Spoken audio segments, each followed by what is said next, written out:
అందరికీ నమస్తే. తెగింప, బెదిరింప, బ్లాక్‌మెయిలా, లేకపోతే ఇంకా ఏమన్నా ఫ్యూచర్ ప్లానా?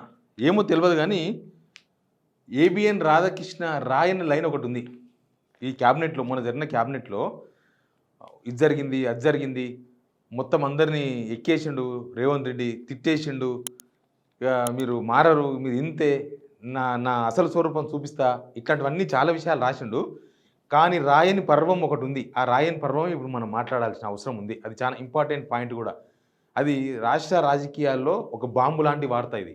నిజానికి అసలు కొండా సురేఖ బిడ్డ మాట్లాడిందే ఒక పెద్ద సంచలనం. నిజంగా ఒక ప్రభుత్వంలో ఒక మనిషి వచ్చి, ప్రభుత్వంలో ఉన్న మంత్రిగా ఉన్న ఒక బిడ్డ వచ్చి రేవంత్ రెడ్డి తమ్ముళ్ళు ప్రభుత్వంలో ఏం జరుగుతుంది, ఆ ఇష్యూలో 3-4 మంత్రులు ఇన్వాల్వ్ అయినట్టు మనకు అనిపించింది కదా. అంత పెద్ద ఇష్యూ తర్వాత బయటికి కూల్ అయినట్టుగా కనబడుతుంటే లోపల ఒక పెద్ద వ్యవహారం నడుస్తుంది. ఆ క్యాబినెట్లో ఏబీఎన్ రాధాకృష్ణ రాయంది మనం చెప్పేది రేవంత్ రెడ్డి చెప్పిన ఒక లైన్. ఆయన చాలా స్మూత్గా మాట్లాడని చెప్తున్న మినిస్టర్స్ అంత ఆగ్రహం వ్యక్తం చేసే సీన్ లేదు, మేమంతా సీనియర్లము, ఆయన జూనియరు, అంతే అంతే, ఆయన అంత రాపించుకున్న వార్త అంత సీరియస్గా. మాకు అభిమానులు లేరా, మాకు ఫ్యాన్స్ లేరా, మాకు కార్యకర్తలు లేరా, ఆయన లేకపోతే కాంగ్రెస్ పార్టీ లేకుండా ఆయన ఉన్నప్పుడే వచ్చింది ఆ కాంగ్రెస్ పార్టీ, ఇట్లా మాట్లాడుకుంటున్నారు మినిస్టర్స్. దాంతోపాటు ఆయన మాట్లాడిన ఒక వర్డ్, మీరు ఇట్లే నన్ను ఇబ్బంది పెడితే, నిజానికి ఇక్కడ ఇబ్బంది పెడుతున్నది ఎవరో మనం తర్వాత మాట్లాడదాం, నేను రాజీనామా చేసింది కూడా వెనకాడ, నేను రాజీనామా చేస్తే ప్రభుత్వం ఉండదు, ఇవి ఆయన చేసిన కామెంట్స్. ఇది ఇప్పుడు మినిస్టర్స్ ఇప్పటిదాకా బయట పడలేదు. నిజానికి ఆయన ఎప్పుడైతే ఆంధ్రజ్యోతిలో వార్త రాపించుకుండో, ఆయన సొక్కమైన ఆయనని, మినిస్టర్లే మొత్తం ప్రభుత్వాన్ని బస్టు పట్టించిరని, ఈ ప్రభుత్వం ఫెయిల్ కనుక వాళ్ళే కారణమని, ముఖ్యమంత్రి ఫెయిల్ అయ్యిందని మీరు ప్రచారం చేస్తున్నారని రాయించుకున్న తర్వాత ఇవన్నీ ఇప్పుడు జరుగుతున్న చర్చలు ఇవి. అన్ని అంశాలు మాట్లాడదాం. నిజంగా తెలంగాణ ప్రజానీకం అంతా అసలు ఈ ప్రభుత్వం ఎప్పుడు దిగిపోతుందని ఎదురు చూస్తున్నారు. కానీ అసలు 5 సంవత్సరాలు ఉండాల్సిన ప్రభుత్వం 5 సంవత్సరాలు ఉంటుందా, ఉండదా, లేకపోతే వీళ్ళలోనే ఆల్టర్నేటివ్ ప్రభుత్వం వస్తుందా, ఏమవుతుందో ఫ్యూచర్ పాలిటిక్స్ చాలా ఆసక్తికరంగా కనిపిస్తున్నాయి. ఈ వీడియో షేర్ చేయండి, సబ్స్క్రైబ్ కూడా చేయండి. మనం చెప్పిన వార్తలే నిజమవుతున్నాయి చూడండి. మనం ఫస్ట్ నుంచి చెప్పుకుంటూ వస్తున్నాం, హైకమాండ్ రేవంత్ రెడ్డిని దూరం పెట్టిందని, మినిస్టర్స్కు రేవంత్ రెడ్డికి మధ్య దూరం పెరిగిందని, పంపకాల కొట్టాడలు అవుతున్నాయని, అవన్నీ ఇప్పుడు రోడ్డు మీదకి వచ్చేసినాయి, ఇప్పుడు ట్రాక్ ఎక్కినాయి. మనం చెప్పింది కరెక్ట్ అని వెళ్ళిపోయింది. అందుకే వాస్తవాలే మాట్లాడదాం. వీడియో షేర్ చేయండి, సబ్స్క్రైబ్ చేసుకోవడం మర్చిపోవద్దు. ఇది మీ ఛానల్, అందుకే నేను నిజాలు మాట్లాడతా, ధైర్యం మాట్లాడతా. మీరు సబ్స్క్రైబ్ చేసుకోండి, మీ వార్త మీ చింతకు వస్తుంది. ఇక విషయం, ఒక క్యాబినెట్ సమావేశం, ఆ క్యాబినెట్ సమావేశంలో మనం ముందే మాట్లాడుకున్నాం కదా, వీళ్ళు క్యాబినెట్ సమావేశం జనాల గురించి చర్చ చేస్తున్నది, మొత్తం రాజకీయాల గురించే మాట్లాడుకుంటున్నారని.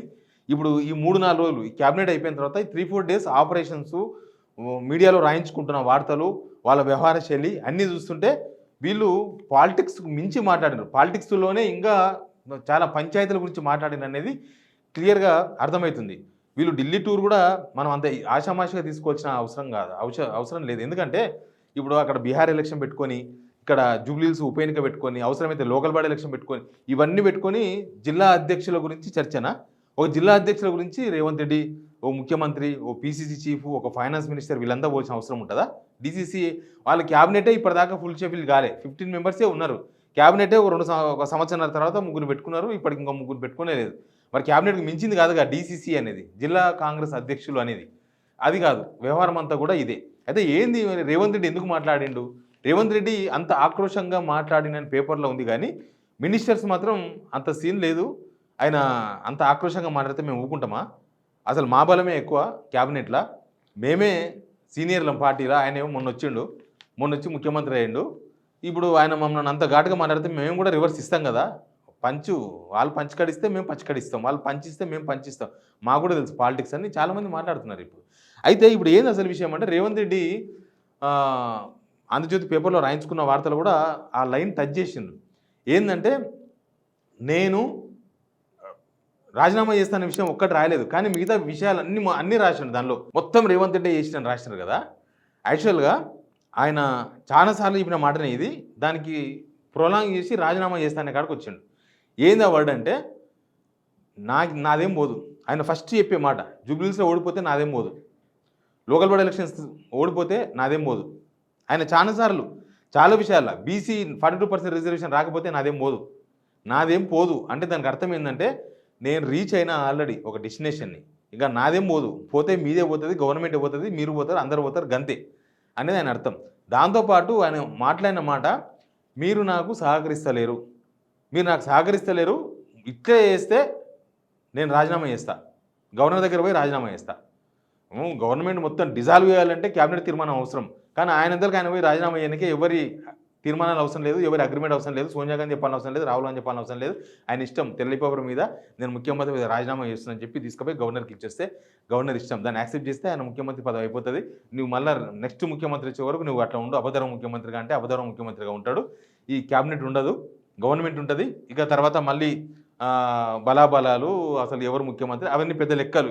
ఇదే గవర్నమెంట్లో అవుతారా, లేకపోతే విధానాలకి ఒక పెద్ద చీలిక రేవంత్ రెడ్డి దగ్గర పోతుందా, ఉన్నారా, అసలు అంత బలం ఉందా లేదా అనేది తెలియదు. కానీ రేవంత్ రెడ్డి ఎందుకు ఈ మాటలు మాట్లాడిండు? ఆయన మాట్లాడిన మాటలు, నేను రాజీనామా చేస్తా, ఇట్లే సతాయిస్తే.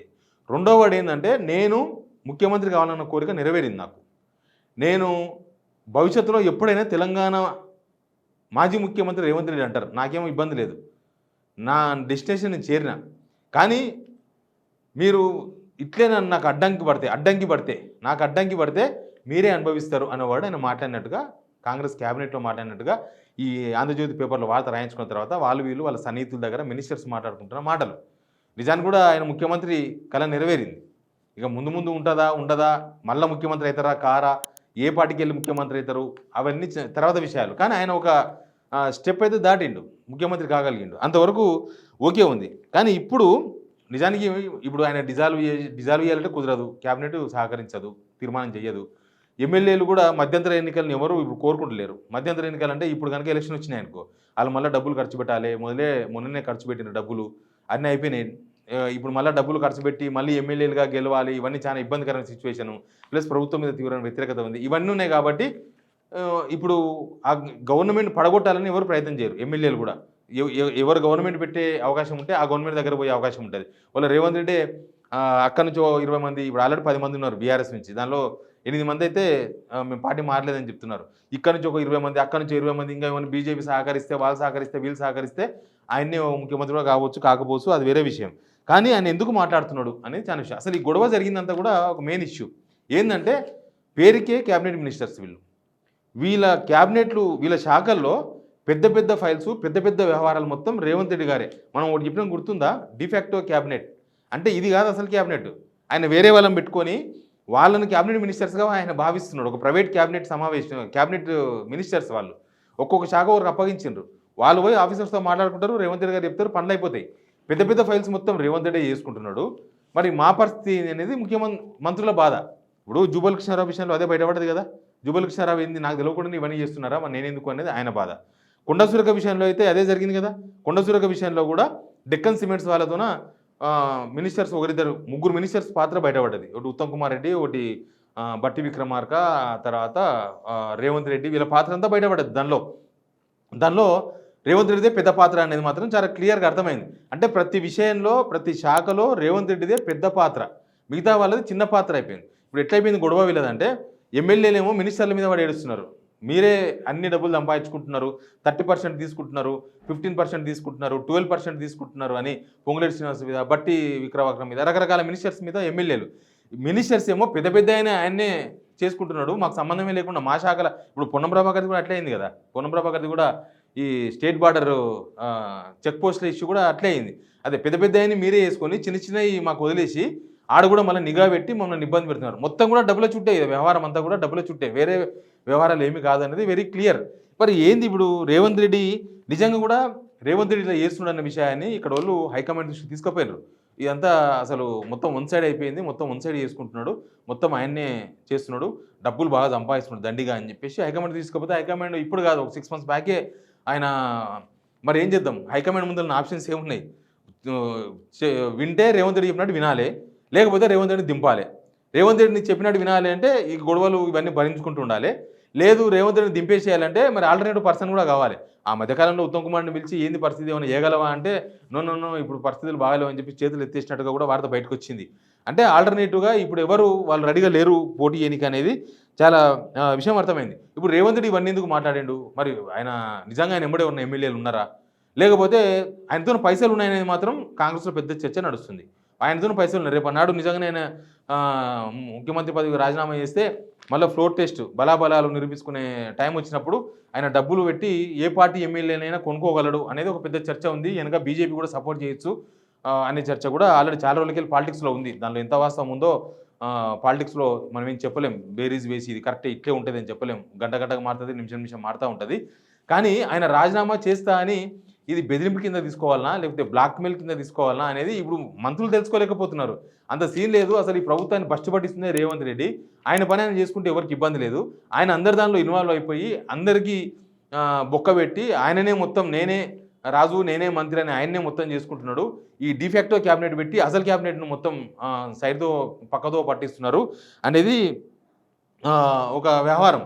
నేను చెప్పినట్టుగా మధ్యంతర ఎన్నికల్లో మాత్రం ఎవరు కూడా సిద్ధంగా లేరు. రేపు గేమ్ ఆడాల్సి వస్తే రేవంత్ రెడ్డి గేమ్ ఆడగలడు. ఆర్థికంగా ఆయన అన్ని డబ్బులు సంపాదించిండు అనేది ఒక పెద్ద చర్చ కూడా గవర్నమెంట్లో నడుస్తుంది.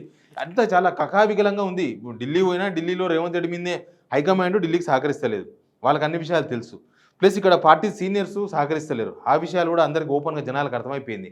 రేవంత్ రెడ్డి అందుకే ఇది బ్లాక్మెయిల్ కింద మీరు ఏకపోతే మీ కర్మ నాదేం పోయింది, నా దగ్గర ఎమ్మెల్యేలు ఉన్నారు, ఫ్యూచర్ నా ఫ్యూచర్ నాకు తెలుసు అన్న ఒక ధీమాగా మాట్లాడుతున్నాడా, లేకపోతే సిస్టమ్ని సెట్ చేసుకోనికే మాట్లాడుతున్నాడా, లేకపోతే నా తెరువు ఎవరు రావద్దు, నా పని నేను చేసుకుంటా, మీ శాఖలో ఎలువెడతా, నీ శాఖలో ఎలువెడతా, నీ శాఖలో ఎలువెడతా, నిజంగానే పెద్ద పెద్ద ఫైల్స్ మొత్తం నావే ఉంటాయి, మీరేం చేస్తారు, మీ చేత కాదని చెప్పదలుచుకున్నాడా, ఏమైందో ఏం కథనో కానీ నిన్న ఎపిసోడ్ మాత్రం కాంగ్రెస్ గవర్నమెంట్లో పెద్ద కంపరం లేపింది.